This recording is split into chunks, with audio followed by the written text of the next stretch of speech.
Hello students, welcome to easy maths for JEE. I am Ujjwal Kaushik, your friend. जो भी students IIT JEE की preparation कर रहे हैं उनके लिए हमारा चैनल बहुत यूजफुल है। आज का question, the product of all the solution of the equation, this is equation given to me when x is greater than 0।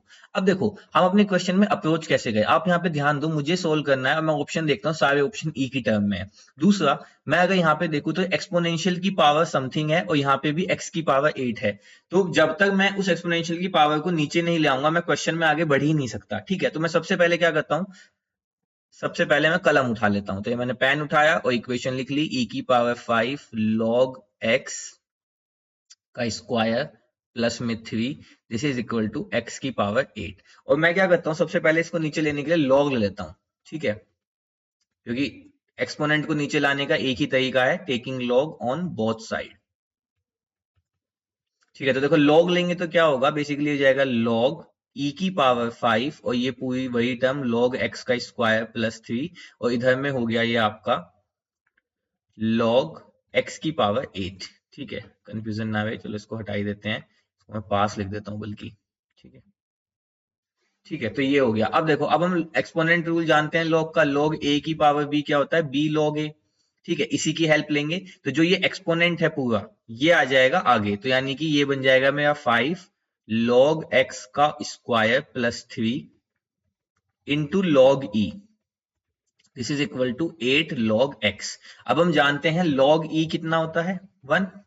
ठीक है, तो इसकी वैल्यू होती है 1। यहाँ पे हमने नेचुरल लॉग लेते हैं तो इसलिए इसका बेस भी ही होगा, तो इसकी वैल्यू हो जाएगी 1। तो मैं डायरेक्ट इसको यहाँ से हटा देता हूँ। ठीक है, तो अब मेरे पास इक्वेशन आ गई ये, is equal to 8 log x। तो इसको पास लिख देते हैं, is equal to 8 log x। अब देखो log x दिख रहा है ना, तो मैं क्या करता हूँ, लेट कर लेता हूँ log x is equal to t।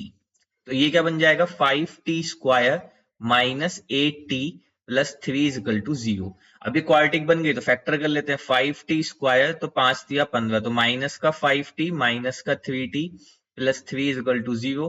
5t यहां से कॉमन लिया तो t माइनस 1, माइनस 3 कॉमन लिया तो t minus 1 is equal to 0। तो यहां से t की वैल्यू आ गई, t इज इक्वल टू 1, और एक t की वैल्यू आ गई 3/5।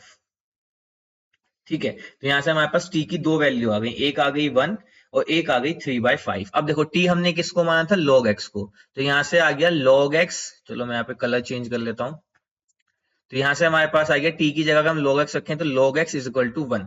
अब देखो log x is equal to 1 मेरे पास आ गया, तो ये कब होता है, log x की वैल्यू 1 कब होती है, बेसिकली जब x की वैल्यू क्या हो, e हो।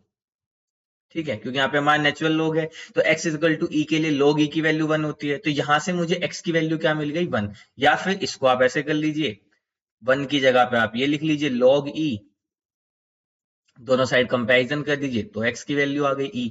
एक तो मेरे पास आया ये, दूसरा जो मुझे गिवन था क्या था, t इज इक्वल टू 3/5, तो यहां से आया log x is equal to 3/5। अब क्या करते हैं, दोनों साइड आप क्या कीजिए, एक्सपोनेंट ले लीजिए। ठीक है, अब क्योंकि नेचुरल log है, एक्सपोनेंट लेंगे तो क्या हो जाएगा, x is equal to e की पावर 3/5।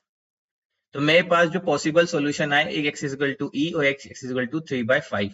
मुझसे पूछा गया है क्वेश्चन में product of all the solution, तो इन दोनों का अगर मैं प्रोडक्ट करता हूं तो यानी कि e इंटू ई की पावर 3/5, तो एक्सपोनेंट्स यहाँ पे क्या हो जाएंगे, ऐड हो जाएंगे, तो 1 प्लस 3/5, तो e की पावर 8/5।